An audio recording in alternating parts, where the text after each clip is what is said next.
Hello, welcome to my talk about a high-level introduction to zero knowledge and to ZK-SNARKs. My name is Jeroen, and I've been in cryptography for over 40 years. I actually saw some of these concepts that are being used in practice. I saw them in theory 40 years ago. So for me, it's very satisfying to see how cryptography is changing. As we know, like 20 years ago, when the internet started, most of cryptography was about securing the internet. I would give classes and explain the intricacies of the SSL protocol. Today things are different. We are more worried about blockchain, about integrity, transparency, privacy, computation, and one of the buzzwords that are around these days is zero knowledge. Another one is full homomorphic encryption, multi-party computation. So this is what I want to talk about. Actually, I'm going to focus on zero knowledge for this talk. So to set the stage, I want to talk to you about what it means to outsource a computation. So here on this slide, we can see computationally weak client. It could be your cell phone, it might be your notebook, and we have a very powerful cluster in the cloud, and we want the client wants the cloud to do some computation. Okay, so this is the setting that we are going to address now. And I'm going to write it slightly different. So the user is asking the cluster to compute the f of x, and so it gives a specification of f, it gives a specification of x, and the cluster will answer and say the result is y. Now this is all very nice, but how can the user be sure that this is indeed the case? Okay, so we are worried in this talk about the correctness. Why should the verifier trust the result? Let's make it very clear. We are not at all in this talk. We are not concerned about the privacy of the user. So the cluster in this case will get to see what X is, and we are fine with that in this context. In the context of fully homomorphic encryption, this is another problem, another setting in which we are trying to protect this user from an outsider learning what his input X is. But this is not the topic of this talk. So what we can do is that we can ask the prover, the cluster, not only to do the computation and give the result, but also to provide a witness that the result is correct, that indeed y is the f of x. And then the idea is that the user will act as a verifier. He will take all the inputs, the f, the x, the y, and the w, and he will give a verdict, will accept or reject the prover's claim that the result indeed is y. Okay, and so what would convince a verifier? That could be a dump of the entire execution of the program f on input x. That would be very convincing. But the problem with it's not very sure, because we are asking essentially the verifier to completely replicate the computation done by the prover, but the verifier is supposedly a weak computational platform, so the verifier won't be able to do that. So what we do want is that we want the same idea, but we want that the proof will be a succinct proof. So what we're going to do, we're going to ask the prover to do a lot of extra work to compute a succinct witness W, a short witness that will do the same trick as in the previous page, but it will be short. And what does that mean? Well, it should be short in size, and it should be easy to verify, such that a weak computational resource will be able to do this verification. And so the technology that today exists for this is called a SNARK, and SNARK stands for Succinct Non-Interactive Argument of Knowledge. So we know what succinct means. In the next slide, I'm going to talk about what interactive and non-interactive actually means in this context. Argument in this acronym actually is a synonym for a proof, right? So this protocol is a proof in which the prover convinces the verifier that y indeed is the f of x. And so what is the proof? What is the knowledge? Well, it's the witness w. Okay? So this is essentially the idea of a succinct proof. And the importance of a succinct proof, again, is that the verifier it will be easy for the verifier to check the proof to see whether it's correct or not. The prover may be forced to do a lot of extra work, but that's okay because the prover is a cluster in the cloud, and we can afford him to give him a lot of extra work. Okay, so what about non-interactive? Well, in the previous slide, I cheated a bit because I only sent one message between verifier and prover, and then one message from the proof to the verifier. But in fact, it turns out that by allowing a lot of messages in this interaction, we get more powerful protocols and also shorter protocols. Okay, so the idea of this is called an interactive proof, which was set forward by Goldwasser and Mikhail Rakov back in 1985.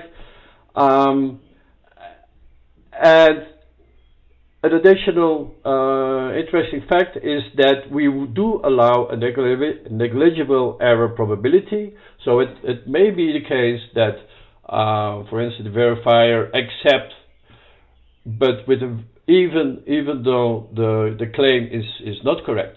But this probability is so astronomically small that we don't need to worry about it. Okay?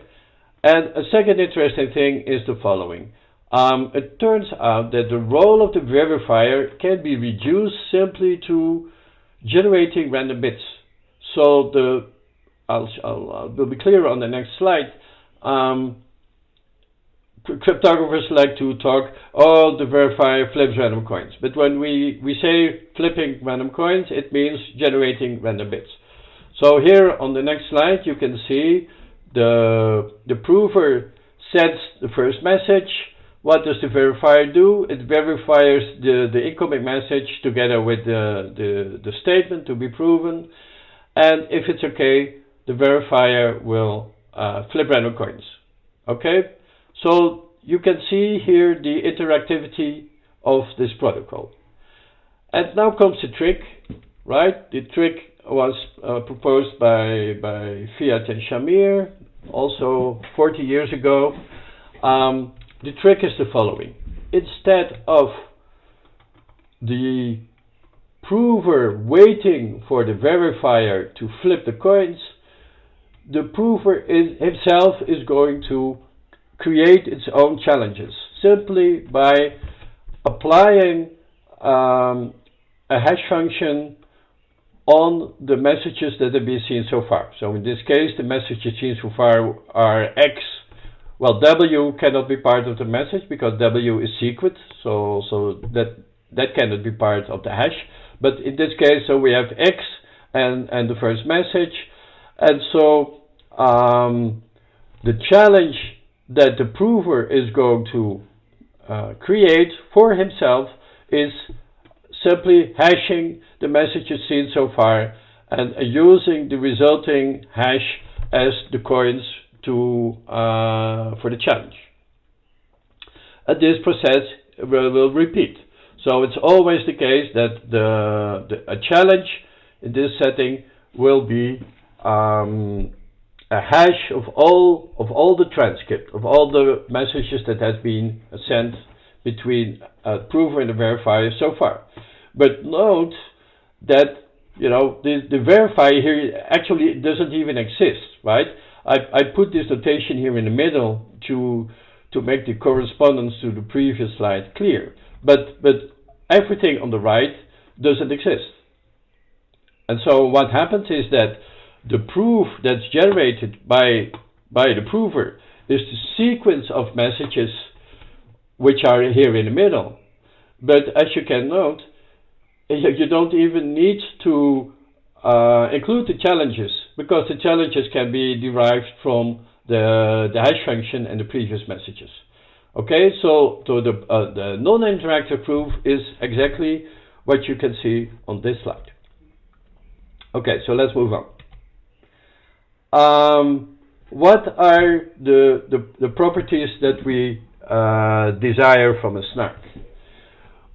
So these are the four most important properties, and I state them here in an informal way. The first property is completeness, which means that the protocol does what it's supposed to do, if both parties are honest, which is usually, by design, not very difficult to prove.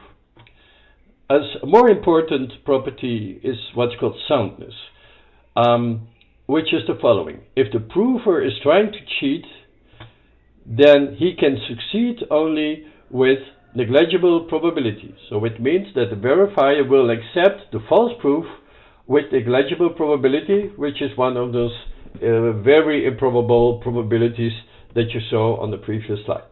2 to the minus 80, 2 to the minus 128. These are the kind of probabilities that we are talking in this context. Succinctness, I have stressed this already. Succinctness means that the proof must be short and the verification must be easy. But here's another property of a SNARK, which is called privacy. What is it, privacy? Well, we are worried in this context about privacy from the prover. So it means that no useful information about the witness W will leak through the protocol. So this is called what's privacy in this context, and this is protecting protecting that the prover, that the protocol will leak useful information about the witness to the verifier. And now, please pay attention to the following warning, right? Because the original definition of the notion zero knowledge is exactly a formalization of privacy in the way it's described here. But a couple of years ago, some marketeers, they started to use zero knowledge to mean succinctness. So there's a big confusion going on. When somebody means zero knowledge, you must always ask today, what does the person mean? Is he talking about succinctness, or is he talking about privacy? Or maybe about both. We can even have both. We can have a protocol that gives a succinct proof of the statement to be proven, and on top of that, it provides privacy. So we have the option. We can have either succinctness, we can have either privacy, or we can have both. So I think many people, and I'm one of them, I think that the use of zero knowledge in this context is actually not appropriate. So I try to avoid it, but nevertheless, be aware that this ambiguous use of zero knowledge exists. And so what you see today is that we have this wide applications of zero knowledge SNARKs, right? I put the ZK here, I put it in parentheses because we can have a proof that is succinct, and optionally that can also be zero knowledge. Again, so preserving privacy of the prover. So we have a lot of applications. I think very important was that the privacy of transactions on a blockchain usually is not provided. And Zcash was one of the first projects that created a new blockchain and created a complete system which protects privacy in financial transactions. So in this case, in the case of Zcash, the origin of the money is not known, the destination of the money is not known, I mean it's private, and also the amount of the transaction is not known. So this is all privacy protected. And then Ethereum saw this, and Ethereum liked it, and they sort of said, well, we want this too. So what we're seeing today, we see a big effort by many teams, including my company, trying to provide zero-knowledge transactions. But you can think of SNARKs in other contexts. We can talk about ZK lending, so that could be ZK taxes. Let's talk about that. So that means that you could file your tax declaration. You show in zero knowledge that you are compliant with all the regulations, but you are not showing your documents, right? Because today you have to send the tax authorities, you have to send them all your documents, so you're giving up your privacy. Whereas using zero knowledge, one could keep privacy. I call it here zero knowledge identity verification. This has essentially been around already for several decades, but then it's called credentials. You can think of zero knowledge patient information. Zero knowledge machine learning is booming. But I want to talk a little bit about the last two, zero knowledge bridges. So that would be a financial transaction between two different blockchains, and zero knowledge rollups. So let me talk a bit about what is a zero knowledge rollup. Well, Ethereum, you can think of Ethereum not just as a blockchain, but you can think of it also as a computer in the cloud, right? Why is that? Because a smart contract is essentially a script or a program that runs on top of the blockchain. So you have a computer in the cloud. It's very slow though, and it's very expensive. So how can we deal with this? Well, remember that I started this talk with outsourcing and computation. You can imagine that all the expensive computations, you don't do this on the Ethereum. You do it off Ethereum on something that we usually call layer 2. So we create a separate layer in which we do all the hard work, and the results of the work, this is what we send as a proof, like a SNARK to layer 1. Okay, so the idea of a ZK rollup is exactly this, is that we if you go back to the remember the first slide, the weak user would be the Ethereum layer 1 blockchain, and the strong user would be a cluster which does the computations on layer 2. So that is essentially a zero knowledge rollup. This is the slides are here. A specific application. So the cluster or the layer 2 shows a list of new transactions. The list of transactions, the use state, and the corresponding SNARK that shows that it's correct, and which is sent to the layer 1, to the real Ethereum, and so it's run on Ethereum layer 1, which will incur some gas cost. Now you can imagine that many companies are interested, so this is a screenshot of l2beat.com, which shows a couple of companies that are dealing with the solution. They all have their different approaches and different slight differences, but they have in common that to some extent they are all depending on layer 1 on Ethereum for its security and for its consensus. Okay, so this is called what's L2. I want to point out to you that there's lots and lots of money involved. You can see here billions and millions. So you can imagine that there is a lot of interest in providing this kind of solutions.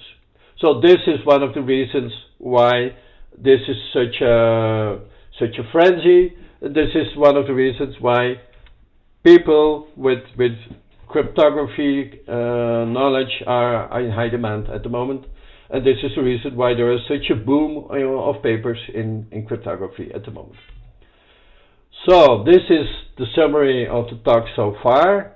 Okay, I explained to you about verifiable computation, what is an interactive proof, the possibility of two parties to interact continuously. A succinct proof, which is the fact that some proofs are easy to verify. A zero knowledge proof, in which no useful information leaks from the prover to the verifier. The Fiat-Shamir transform, which makes an interactive proof into a non-interactive proof by using a hash function.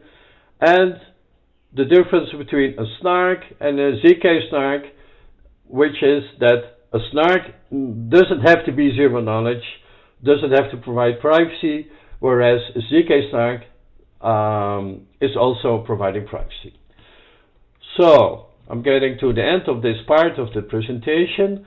What we're going to do in the next two parts, I'm going to present to you zero knowledge, so I mean true zero knowledge in the classical definition. And then I'm going to first give you some applications of polynomials in computer science, which I will use as a basis to introduce polynomials to you.